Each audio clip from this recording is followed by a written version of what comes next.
Boa tarde, meus irmãos. Estamos uma vez mais aqui para prestar um culto ao Senhor nesta tarde. Este é o culto vespertino da Igreja Presbiteriana de Botafogo. E o meu convite é que você adore ao Senhor nessa hora. Vamos declarar, através do cântico que vamos cantar, que nós queremos adorar ao Senhor em espírito e em verdade. Convido você a fazer isso agora.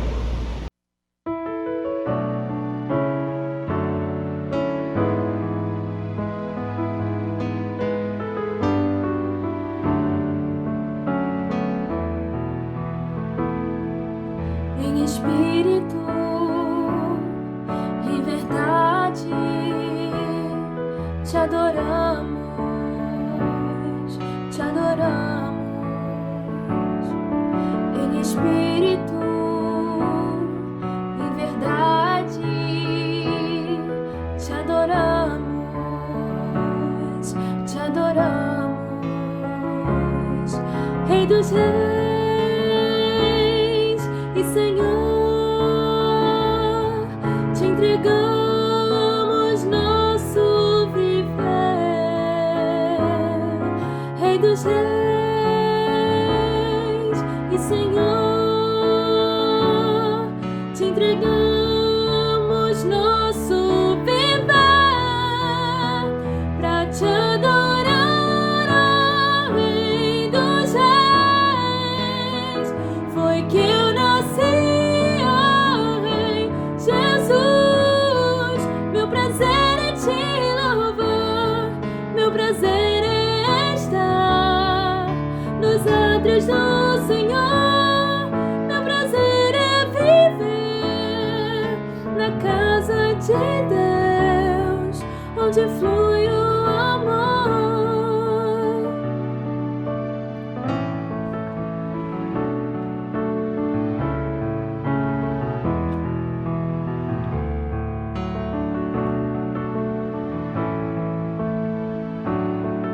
Em espírito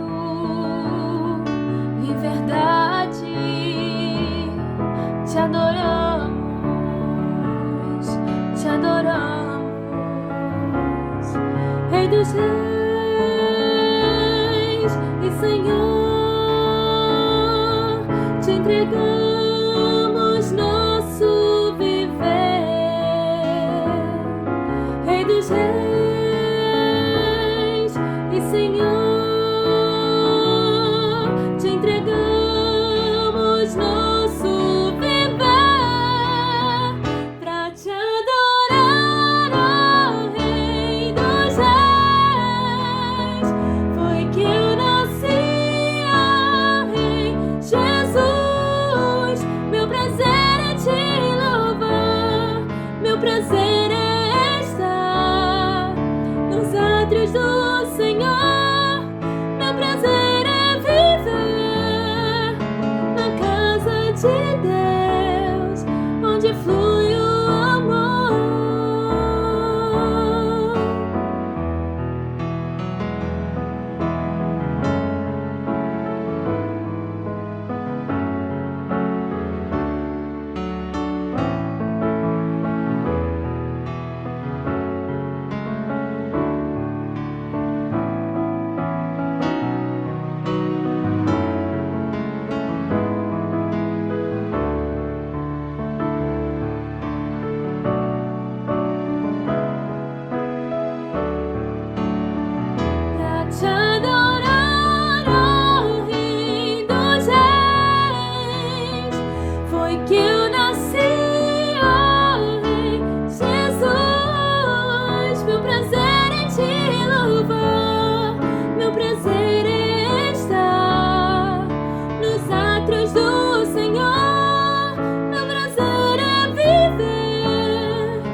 Senhor. Pai Santo, nós temos cantado nos últimos dias quão magnífico, quão grandioso é o Teu nome. Para isso nos reunimos uma vez mais como igreja Tua, para cantar da Tua grandeza, cantar da Tua glória, cantar do Teu amor, para recebermos a Tua palavra que fala fundo ao nosso coração, para intercedermos, Deus, por aqueles que precisam da Tua ação miraculosa, única, singular. Como é bom, Pai, estar em família para celebrarmos ao Senhor. Recebe a nossa adoração, envia-nos, Pai, a Tua graça maravilhosa. Se conosco neste tempo. Nós oramos agradecidos por Teu Filho Jesus Cristo. Amém, Senhor.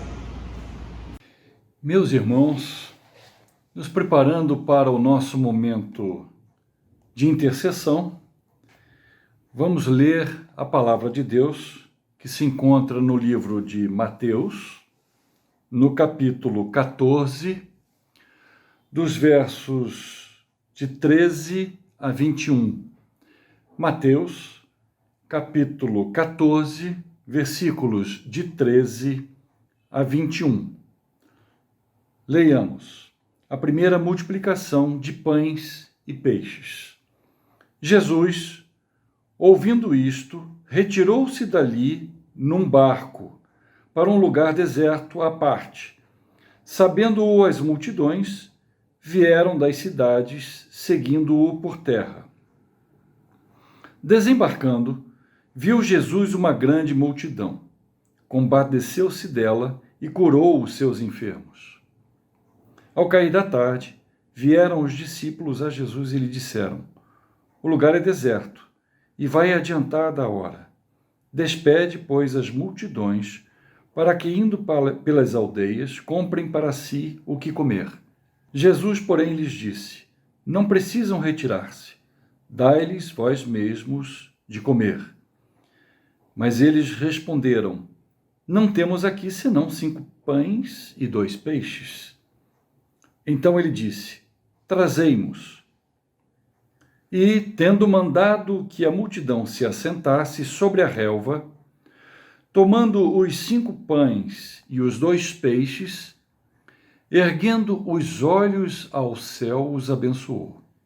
Depois, tendo partido os pães, deu-os aos discípulos, e estes às multidões.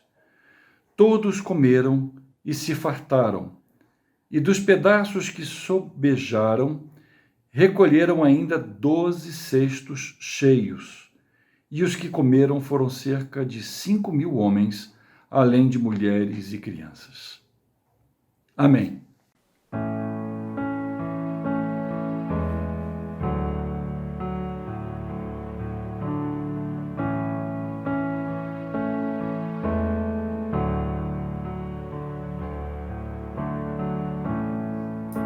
Digno desta canção, só Tu és, Senhor. Digno do meu louvor, só Tu és, Senhor. Digno da minha vida, Tu és, Senhor. Ai, eu sou Teu.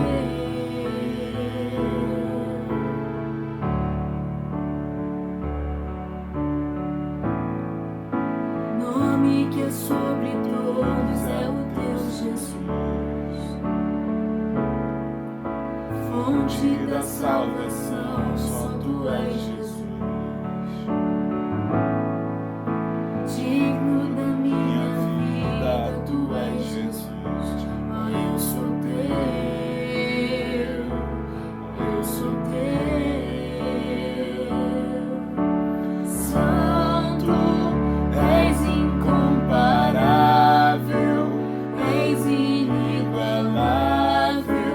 Abre os meus olhos, Senhor.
fonte da salvação, só tu és Jesus.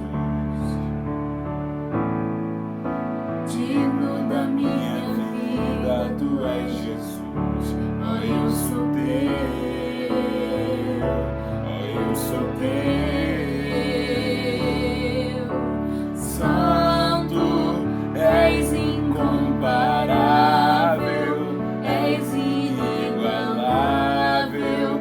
Abre os meus olhos, Senhor, mostra quem tu és e enche o meu coração do amor que faz mudar o mundo.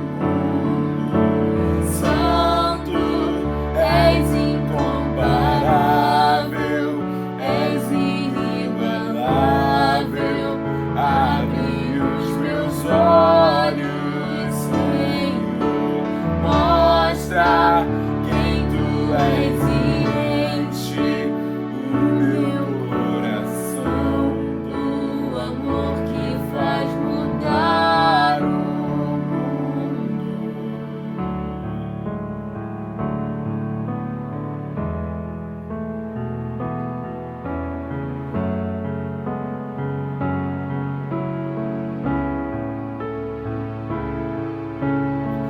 Eu vou construir minha vida em ti.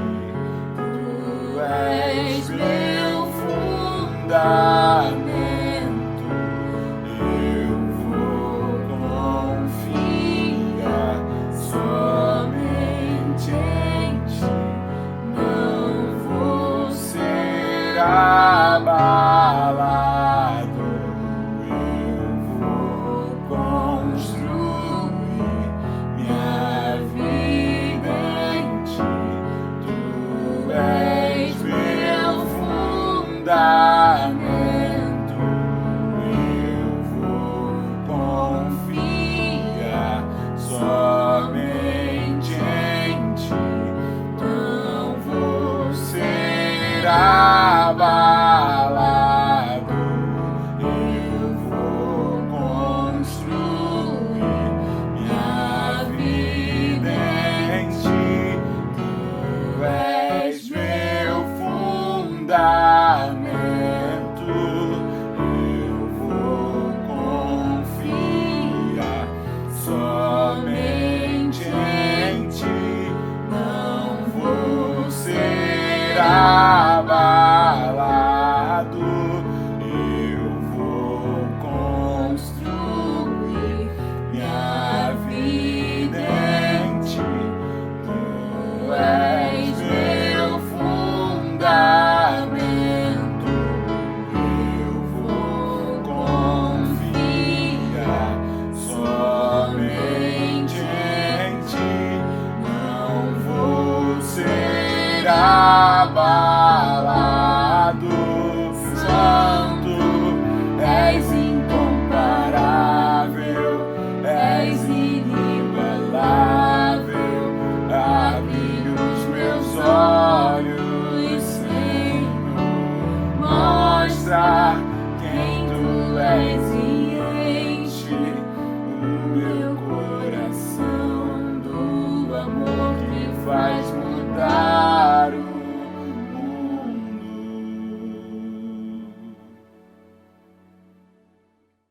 É tempo da gente gastar um tempo falando com o Senhor, né? O Senhor que ouve as nossas preces. Por isso, coloque a sua vida diante dele. Mas também vamos agradecer a Deus. Nosso querido Clóvis fez uma cirurgia, mas ainda precisa das nossas orações. Vamos agradecer a Deus pela vida da Estila, mas vamos colocá-la diante do altar do Senhor. E tantos outros que têm precisado da palavra que abençoa. Essa semana, nosso departamento infantil, os pais, vinham orando por uma adolescente de 12 anos de idade. E a família sofreu o desamor de receber a notícia que Deus chamou essa adolescente à sua presença. Imaginem a dor de um pai e de uma mãe num momento desse. Vamos pedir o consolo do Espírito Santo. Mas quero terminar dizendo para você tudo isso precisa ficar em segundo plano, porque em primeiro plano é a sua vida que precisa ser considerada diante do Senhor. Vamos orar? Senhor nosso Deus, obrigado por este dia, obrigado pela oportunidade de te prestar este culto nesse momento, Senhor, da nossa história. Continua a falar aos nossos corações, não só através da leitura da Tua Palavra, dos cânticos, mas nesse momento de oração, pedindo ao Espírito Santo que o Senhor nos traga consciência o que precisa ser confessado diante do Pai, o que precisa ser mudado e o que vai no íntimo do nosso coração, para que o nosso relacionamento com Deus seja um relacionamento verdadeiro e que continuemos a ter expectativas diante do Senhor para ver o Seu abençoador mover em nossas vidas, mas perdoa os nossos pecados. Senhor, não podemos terminar essa oração sem nos lembrar daquelas pessoas que estão carecendo porque perderam seus empregos, dos empresários que não estão vendo caminho para manter seus negócios. Nós queremos te pedir, Senhor, tem misericórdia do nosso país. Ajuda-nos a sair, Senhor, desse momento de pandemia. Abençoa, Senhor, a vida dos teus, porque o Senhor diz que nós, pelo suor do rosto, nós ganharíamos o pão, mas que todas as nossas necessidades são preenchidas pelo Senhor. Aquieta os corações, mas nós queremos clamar ao Senhor que seja esse momento da história em nosso país. É a oração que fazemos no nome de Jesus. Amém. Meus irmãos, é tempo de alegria, é tempo de comunhão, é tempo de reconhecermos o muito que Deus tem feito por cada um de nós. É tempo de retribuirmos um pouco do muito que Deus tem feito por cada um de nós. É tempo de entregarmos a Deus os nossos dízimos e as nossas ofertas, com aquilo que Deus colocou no coração de cada um de nós. No nosso boletim está impresso a agência e a conta corrente, para que meu irmão, minha irmã, membro da Igreja Presbiteriana de Botafogo, com a sua fidelidade, possa entregar seus dízimos e a sua oferta. A Igreja Presbiteriana de Botafogo, pela graça e misericórdia de Deus, tem cumprido com todos os seus compromissos e honrado todos os seus compromissos. Glória a Deus por isso. Amém.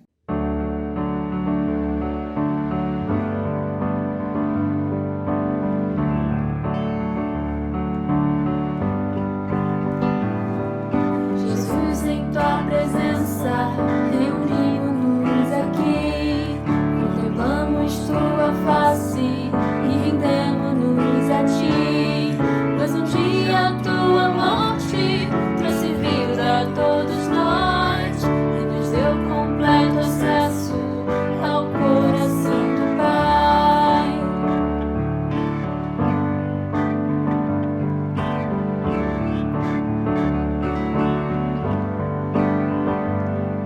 Jesus, em tua presença, reunimos-nos aqui, contemplamos tua face e rendemos-nos a ti, pois um dia a tua morte trouxe vida a todos nós e nos deu completo acesso ao coração do Pai.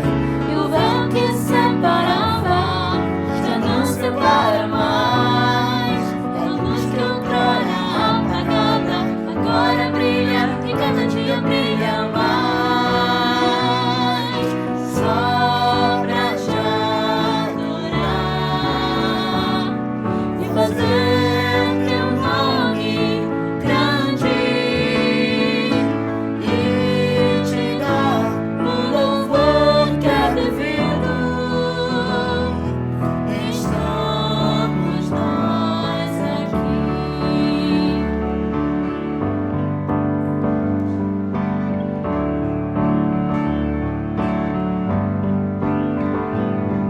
Jesus, em tua presença, reunimos-nos aqui, contemplamos tua face e rendemos-nos a ti,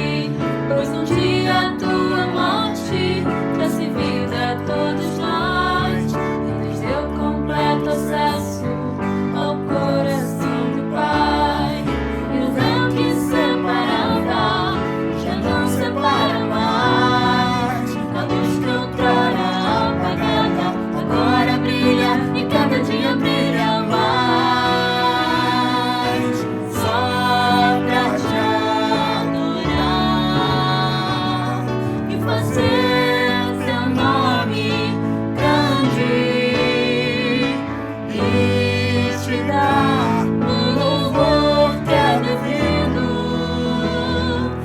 Estamos nós aqui.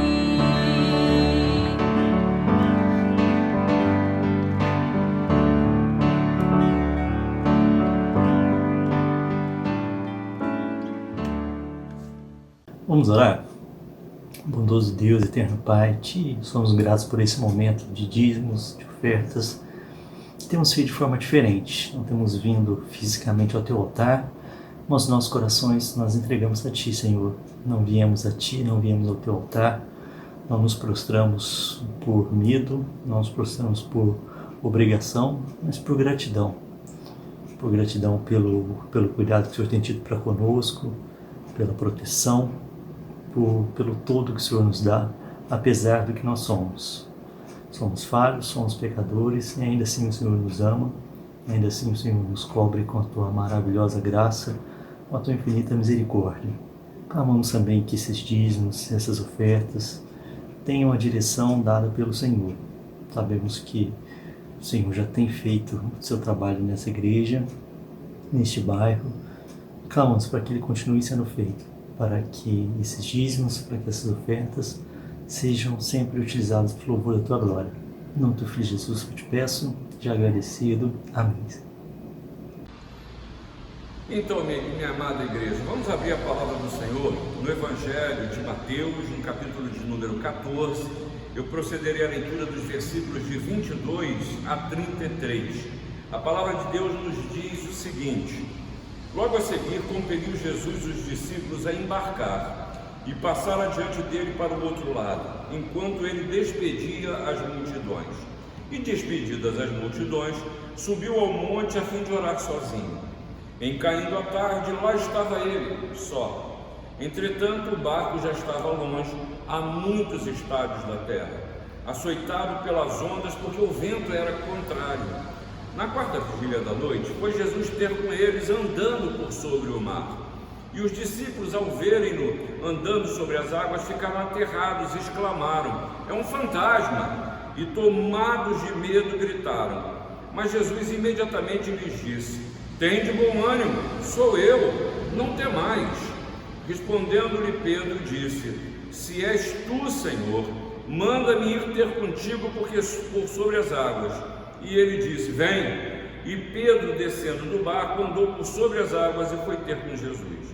Reparando, porém, na força do vento, teve medo e, começando a submergir, gritou: salva-me, Senhor. E prontamente Jesus, estendendo a mão, tomou e lhe disse: homem de pequena fé, por que duvidaste? Subindo ambos para o barco, cessou o vento. E os que estavam no barco o adoraram, dizendo: verdadeiramente és Filho de Deus. Pois, irmãos, vocês estão vendo aqui Jesus andando, e é interessante, a gente sempre ouve falar de milagres. Nós ouvimos falar dos milagres de Jesus, nós lemos sobre esses milagres, e é sobre isso que eu quero falar para vocês hoje. Mas como começar a falar dessa história, ou como começar isso? Pois eu preciso recuar um pouco e você entender que Jesus vinha caminhando com seus discípulos e preocupado que eles compreendessem o que é o reino de Deus. E por isso há uma série de parábolas, e nesses dois últimos domingos eu tenho trazido uma exposição. Falei primeiro do trigo e do joio, depois falei sobre a parábola da pérola, e a gente percebe nitidamente que Jesus está num processo de ensinar a seus discípulos, porque ele já caminha por uma parte mediana final do seu ministério. E aí Jesus mostra para os seus discípulos, já com alguma maturidade, que eles teriam decepções no ministério. Lá em Mateus 13, a partir do versículo 53, Jesus está dizendo lá de Nazaré que ele foi rejeitado pelos seus, e diz o porquê no versículo 58. A incredulidade impede a ação de Deus. Isso não é só entre os seus, não. Isso é uma grande verdade que Jesus nos mostra, que você muitas vezes está preocupado em Deus fazer, mas você não acredita. A incredulidade, ela impede a ação de Deus. Depois o Mateus passa a descrever a morte de João Batista, demonstrando assim a desvalorização da vida, o ser humano como um joguete nas mãos, e Jesus ouviu da morte e saiu daquele ambiente. Depois a gente vê a multidão faminta e a famosa multiplicação de pães e peixes, e vemos ali, é um episódio não só lindo, mas um episódio extremamente esclarecedor, porque, por exemplo, para a multidão diz João que Jesus sai dali porque queriam proclamar o rei. João 6,15 fala isso, ou seja, a distorção da figura e do ministério de Jesus, que ainda hoje a gente vê acontecer, né? Mas para os discípulos, eles viram como Jesus age. Mais do que isso, eles sabiam quem era Jesus. E a gente, com decorrência dessa multiplicação, se dissolve, as multidões alimentadas voltam para os seus lugares. Diz o texto que Jesus caminha e ficou uma montanha, e ele fica ali para orar, né? E aí é um grande destaque, o próprio Jesus dava um grande valor à oração. Os discípulos vão para o mar, Jesus fica, e essa simbologia do mar, ela é muito antiga e a gente não pode desconsiderá-la, né? O mar aguarda e esconde os monstros da natureza ou das profundezas, a gente sempre ouviu dizer. Do mar, o livro de Apocalipse nos diz que emerge uma das bestas do Apocalipse. Lembre-se que o mar vai ser o sinal de separação do inimigo para o povo que saía do Egito, e eles navegam neste mar. E diz o texto que é em torno de 5 a 7 quilômetros de remo, né? E com isso, pelas dimensões do próprio mar da Galileia, eles estavam no meio do mar. E aqui a gente chega ao ponto, nós chegamos ao ponto. Mas o mar começa a empolar, agitado por vento que soprava, um barco fustigado pelas ondas, vento contrário, eles estavam cansados, exaustos, remando contra o vento desde o final do dia até a madrugada, e eles já tinham passado por outras tempestades nesse mar. A diferença é que dessa vez Jesus não estava no barco. E é uma história de muita ação, você pode ver versículo a versículo, e nisso tudo a gente vê que o Jesus operador de milagres tem um porquê. Jesus tem uma pedagogia, tem a razão de fazer o que ele fez ao longo do ministério, continua a fazer e quer fazer na minha e na sua vida. Porque há pessoas que pensam que o milagre é como se você estivesse num show assistindo o mágico fazer, ou há pessoas que chegam mesmo a esperar nas suas igrejas que o telhado se abra e o fogo do céu entre. E curiosamente, a gente que até procura encenar isso nas suas igrejas, a gente que quer encenar até uma ação, um milagre de Deus na frente do povo via televisão, isso continua a acontecer. O milagre pelo milagre, ou melhor, a tentativa de simular um milagre simplesmente para trazer curiosidade, ou quem sabe demonstrar um poder espiritual que não há ser humano que o tenha. Mas aí, a primeira lição que Jesus nos dá é que tem um porquê de realizar um milagre na sua vida. Tem um efeito pedagógico. Discípulo, primeiramente, precisa aprender a andar sozinho, precisa aprender ou a saber como Deus age. E aqui está o exemplo do que a distância de Jesus pode causar. E nisso eu quero dizer para você, eu tenho usado muito essa terminologia, eu quero insistir nela. Eu quero falar sobre um cristianismo que é ateu, que conhece a Jesus, que sabe distingui-lo muito bem, ou defini-lo muito bem, que fala de Jesus, que canta de Jesus, que ora a Jesus, que as suas orações terminam por dizer que em nome de Jesus, amém, que é capaz de fazer belas citações, citam João 3,16 de cor, porque Deus amou o mundo de tal maneira que deu, e por aí vai. Mas no jogo da vida, na realidade, age como esses discípulos. Estão remando para o meio de uma tempestade. Eles não estavam fugindo da tempestade, eles estavam indo para o meio da tempestade. Sabe o que é pior? Eles são pescadores, eles entendem de mar, não perguntam para onde vão, não precisam disso, eles são capazes. Mas quando encontram a tempestade, você sabe muito bem que há determinados momentos que não há saber, não há instrumentos, não há ferramentas, está largado ao sabor das ondas. E aí nessa hora é que bate o desespero. É nessa hora que você vê aqui que homens experientes, marinheiros experientes, veem até fantasmas. E aí nessa hora eu pergunto: cadê as afirmações de fé? Onde está a palavra de Deus? Cadê o Deus que você cultua domingo após domingo nas tempestades que eu e você precisamos passar? Cadê o Deus que você diz crer nesse momento de pandemia? Talvez você esteja vivendo um cristianismo que é ateu. Seu Jesus, cadê? São postulados não vividos, são postulados não experimentados. Talvez as experiências com o Senhor Jesus não sejam nem suas, nem minhas, mas a história da vida dos outros, ou a história do que nos contam. Pode até acontecer que a gente esteja vivendo uma fé que é do passado. Infelizmente, às vezes a gente é tentado a fazer isso. Eu confesso a Jesus como meu Senhor Salvador, o tempo passa, a minha fé esfria, e eu vivo uma vida acostumada, que eu um dia tive uma relação mais íntima com Deus, hoje nem isso tenho, não leio palavra, não moro, não vou à igreja. Aí me deram um nome especial de desigrejado para justificar a minha frieza na fé. Mas também pode até acontecer que a minha e a sua fé tenham se transformado num antropocentrismo religioso, em que eu é o centro, você é o centro, que você é só necessidades, que você precisa suprir as suas necessidades, que você enquadre Deus no tamanho e no espaço que Ele merece na sua vida. Se Ele é só uma Bíblia aberta em cima da sua mesa em casa, se Ele é só no momento do desespero que você faz: ó Deus, o que você está fazendo comigo? Momentos, episódios, e a gente se esquece daquilo que o Senhor Jesus falou em João, para que eu me lembre e você se lembre: sem mim nada podeis fazer.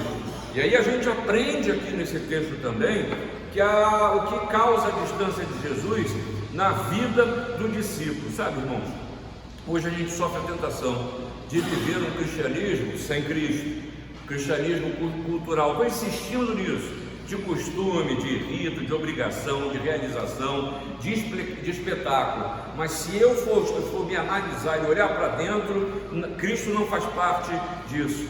Por quê? É um cristianismo que não muda a vida, que não transforma, cujo discurso é irrelevante. Eu preciso, antes de falar para os outros, ser verdadeiro comigo mesmo, fora do universo da igreja. A pergunta é: que diferença Jesus faz nas suas decisões, nas suas opções, na sua vida, nas posturas e nas realizações? E olha, eu não tenho medo de dizer isso e tenho certeza que eu não erro, pois apesar de ser um contrassenso, há muito crente hoje com um tremendo vazio interior, e esse vazio tem o tamanho de Jesus. E aí Jesus, ele continua a falar para discípulo, para os seus discípulos. Você veja bem, versículo 22, quem foi que os compeliu para o mar? Foi Jesus. Versículo 26, quem ficou aterrado com Jesus? Os discípulos. Versículo 27, quem duvidou? Os discípulos. E essa narrativa gira em torno dessa questão, a ausência e a presença de Jesus. Preste atenção, ou seja, preste atenção, veja os sinais da presença de Jesus na sua vida, veja os sinais da ausência de Jesus na sua vida. A pergunta que eu faço é o seguinte: pães têm sido multiplicados? O mar está calmo ou está havendo tempestade? No meio da tempestade, o que você tem sentido? É paz e certeza do livramento ou é desespero? Você diz ter fé, mas está sentindo que de repente a água está chegando na altura dos joelhos? E aí a gente vê um problema muito sério. É aquela oração que eu e você fazemos, que nem a gente mesmo acredita no que está falando. Ou então, desculpa uma expressão, você conhece o tipo de crente que eu chamo de crente bobo alegre? É isso mesmo. Aquele crente que declara, levanta as mãos no meio da igreja e declara: Jesus é o meu Senhor, mas não experimenta esse senhorio em sua vida. Ah, Jesus restaura, e até canta: restaura a minha vida, restaura a minha família, restaura, mas continua com a vida destroçada. Continua com a vida destroçada. Quero dizer que isso são sinais da ausência de Jesus. Isso fala a você a quantidade, ou quem sabe se você percebe a presença de Jesus na sua caminhada. E eu quero dizer para você, hein? Se você perceber a ausência, eu tenho certeza, porque o próprio Jesus nos diz que a culpa não é dele, porque ele diz: eis que estou convosco todos os dias das nossas vidas. Sabe, Jesus se identifica diante dos discípulos, isso é maravilhoso, como Deus encarnado. Veja no versículo 27 o que ele diz: mas Jesus imediatamente ele disse: tende bom ânimo, eu sou, ou sou eu, não temais. E essa terminologia, eu sou eu, tem um significado maravilhoso na palavra de Deus, né? Em Êxodo você encontra dizendo: assim dirás os filhos de Israel, eu sou, me enviou a vós outros.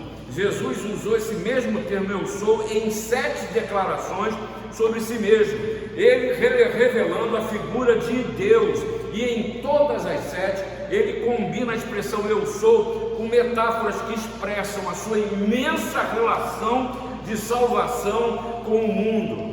E todas essas vocês veem no livro de João, lembra? Eu sou o pão da vida, eu sou a luz do mundo, eu sou a porta das ovelhas, eu sou o bom pastor, eu sou a ressurreição, a vida, eu sou o caminho, a verdade e a vida, eu sou a videira verdadeira. Sabe, irmãos, eu não posso, e eu tenho que corrigir na minha mente, no meu coração, um pensamento que diminui a pessoa de Jesus Cristo.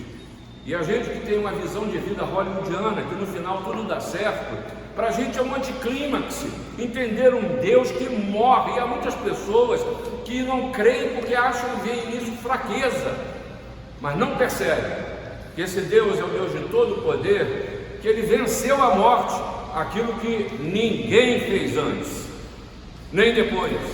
Não há ser humano que possa vencer a morte. É possível eu falar de Jesus, mas não reconhecer seu poder e a sua ação. Pedagogia de Jesus, ele está mostrando que ele é um Deus que age e nos ensina a entender como eu tenho lidado com a suposta ausência ou com a presença de Jesus na minha vida. Mas a pedagogia de Jesus não para aí não, ela continua. E ele está lidando agora com as condições do tempo. E ainda falo de presença e ausência de Jesus, mas agora sob o ponto de vista da reflexão de que tipo de distância eu preciso manter de Jesus. E aí pense bem você, como é que a gente enfrenta o mar da vida? À noite, as ondas são sempre mais fortes, são mais imprevisíveis, não se enxerga bem à noite, a consciência de que tudo está perdido é uma realidade que assombra quem anda só. Quem está se sentindo sozinho sabe disso muito bem. A consciência de que as coisas não têm jeito. Perceba, quando você está sendo tomado por esses pensamentos derrotados, de ausência de Deus, é porque da solidão, tudo isso é reflexo de gente que está andando só. E a lição aqui é que o poder de Cristo pode nos sustentar, independente daquilo que você está vendo. E aqui nesse texto se fala da presença física, ou seja, os discípulos não estavam vendo Jesus, mas quem disse que ele está ausente? Você não precisa de amuleto, você precisa de fé. E aí nesse sentido, veja só você, a incapacidade de enfrentar as lutas imobiliza. Você viu o exemplo deles aqui? Todos ficaram aterrados, ficaram atônitos. Gente, ali tinha um pescador, eu quero repetir isso para você. Gente que conhecia muito bem o mar: Simão, André, Tiago, João.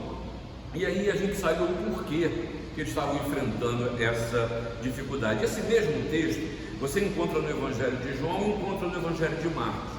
E no Evangelho de Marcos inclui mais uma verdade que explica o motivo, qual era a causa da dificuldade deles. O coração deles estava endurecido. Veja lá em Marcos 6,52. Sabe o que revela isso? Eles ouviram as palavras, entenderam que era o reino de Deus, presenciaram um maravilhoso milagre da multiplicação de pães e peixes, mas eles não aprenderam com a história. Não aprenderam.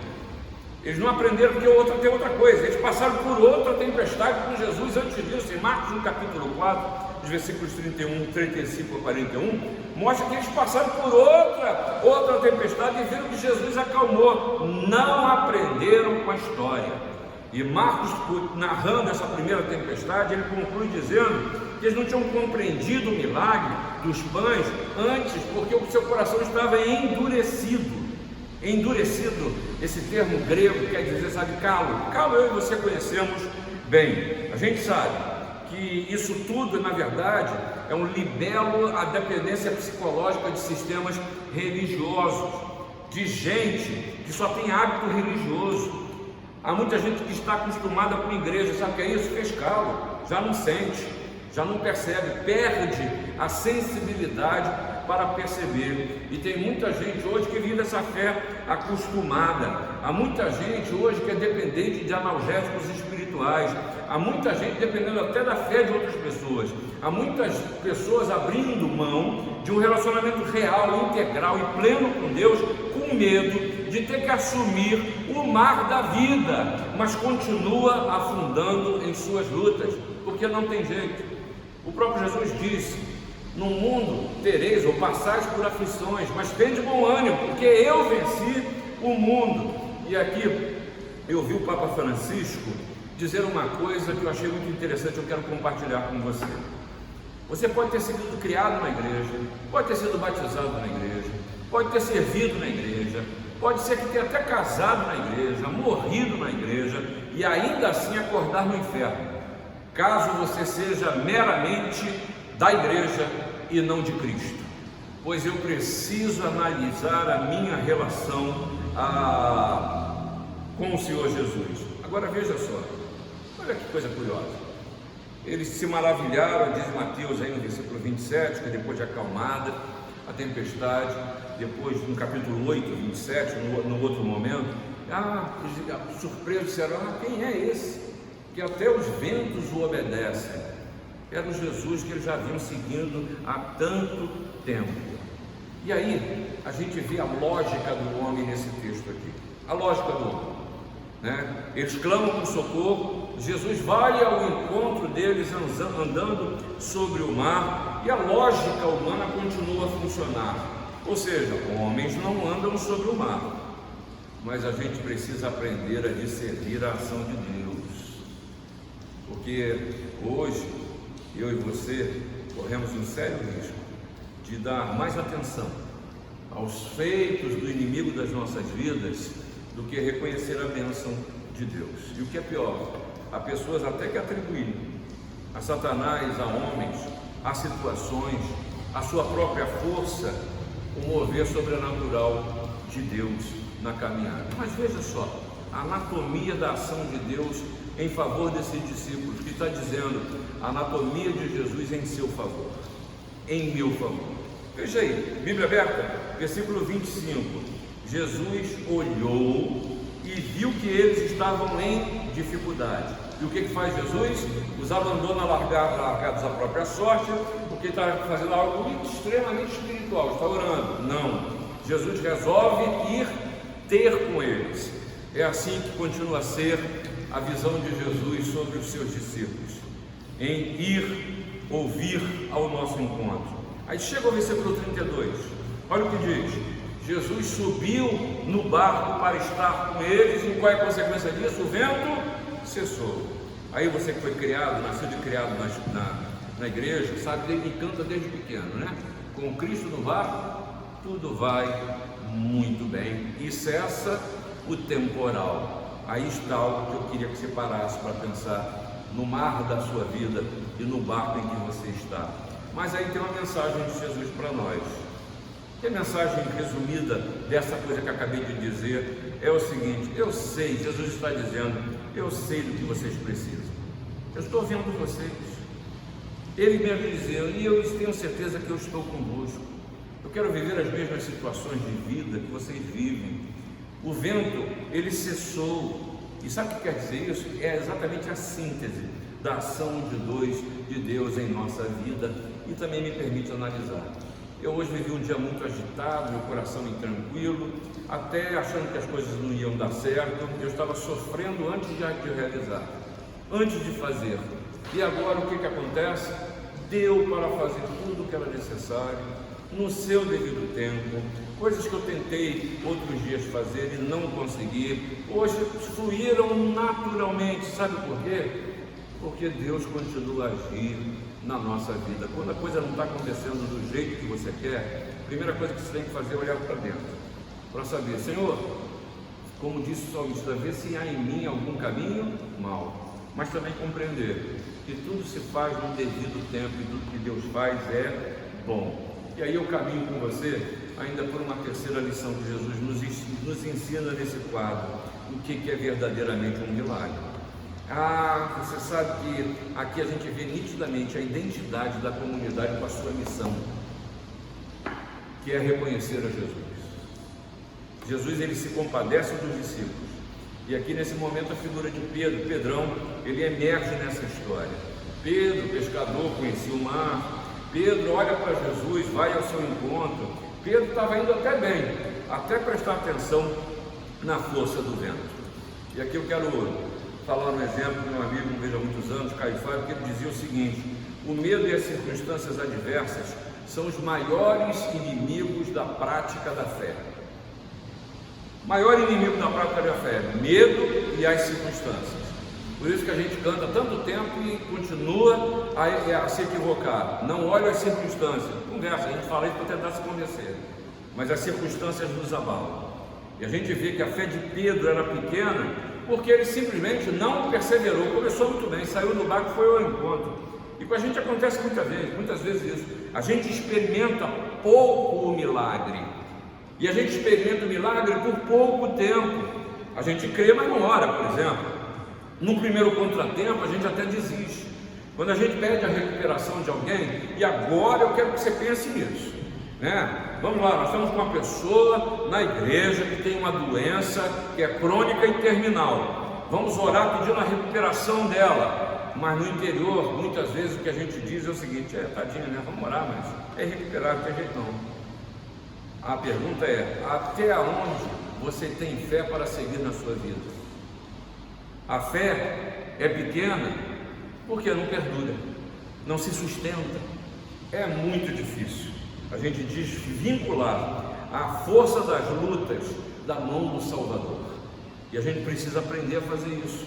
A reverendo Moisés Ribeiro dizia uma coisa muito interessante, que esse é um grande mistério da alma. Diante das maiores lutas, em vez de a gente se apegar mais em Deus, é aí no momento que a gente duvida mais e descrê mais, ou o que é pior, nós descremos e a gente procura tomar nas nossas próprias mãos o direito e a capacidade de decidir, de fazer, de caminhar e sofrer as consequências da nossa incredulidade. Spurgeon nos chama a atenção para o motivo das nossas dúvidas, nos convidando a refletir: por que eu duvido? Por que você duvida? A gente pode citar experiências das promessas de Deus que foram quebradas?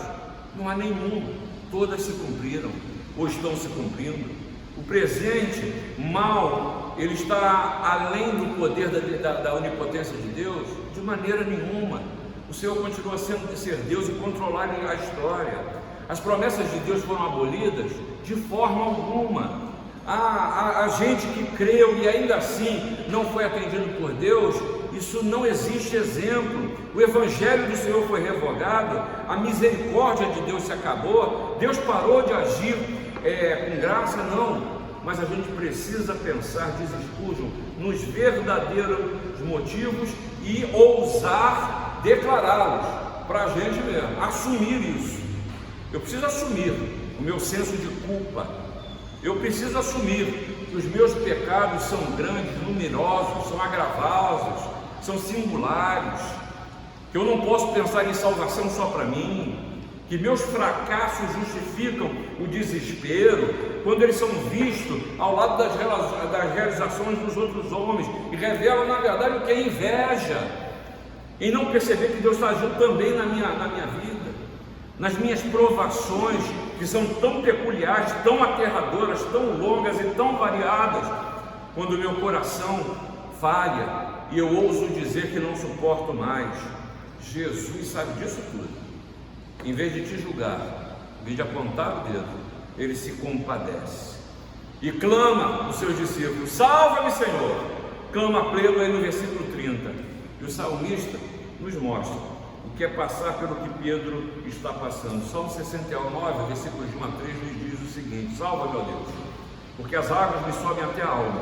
Estou atolado em profundo lamaçal que não dá pé.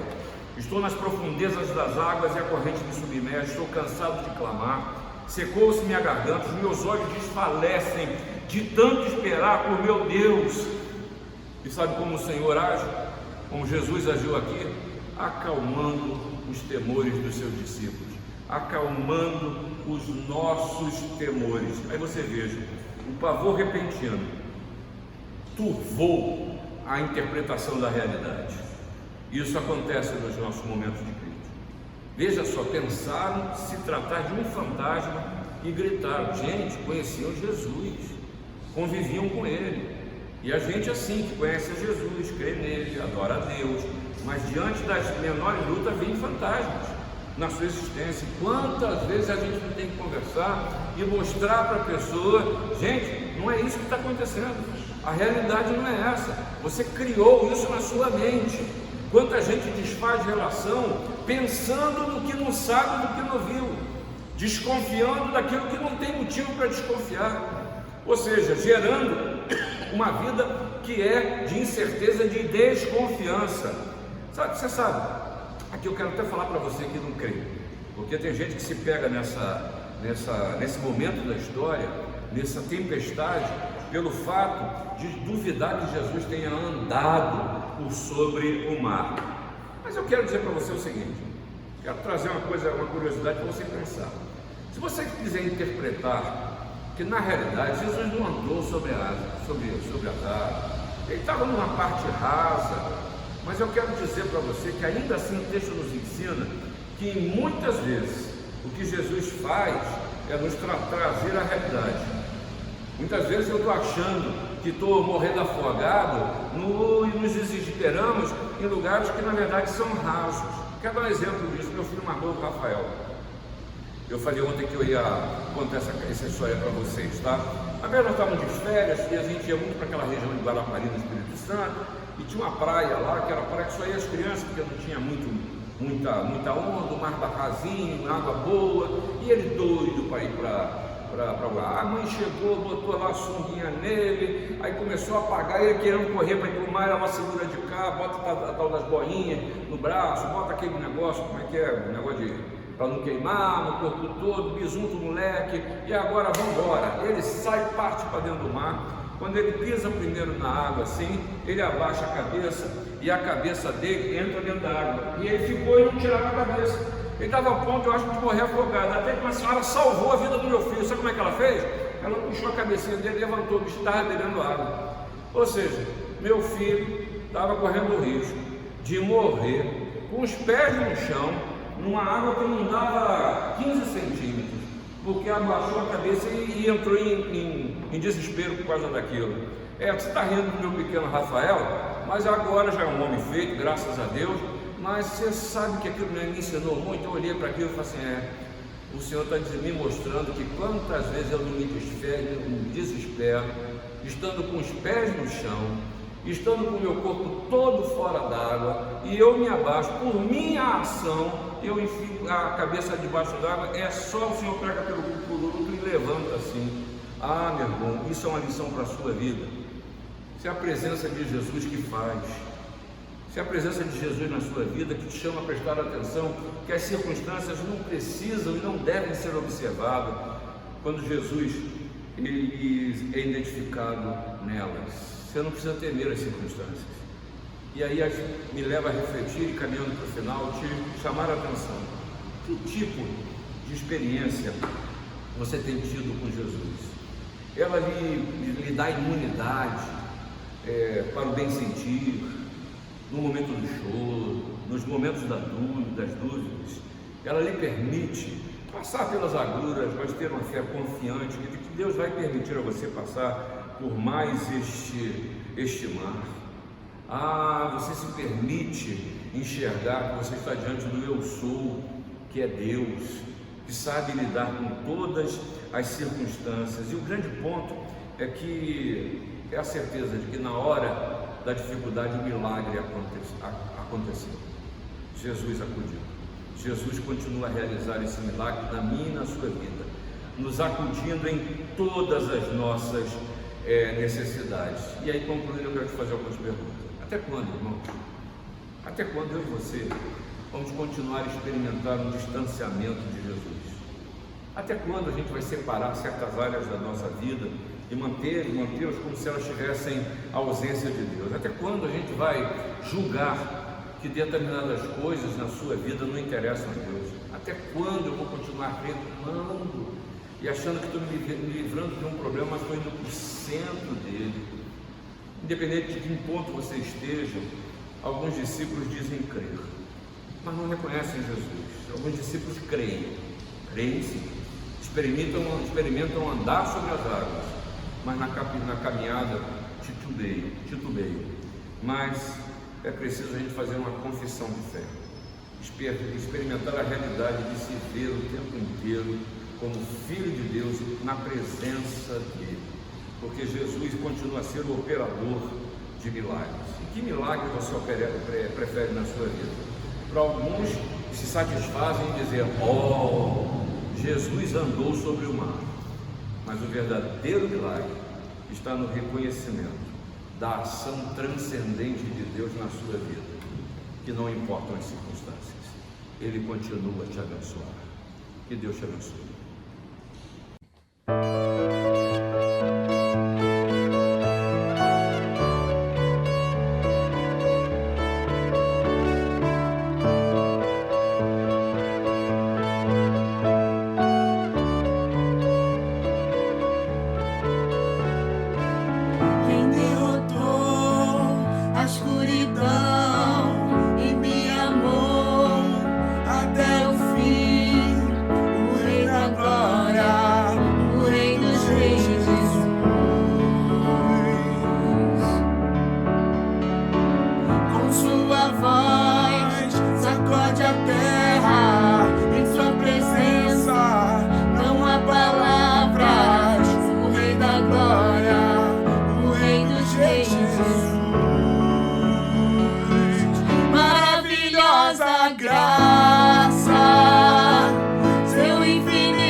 Receba a bênção do Senhor, meu irmão, minha irmã.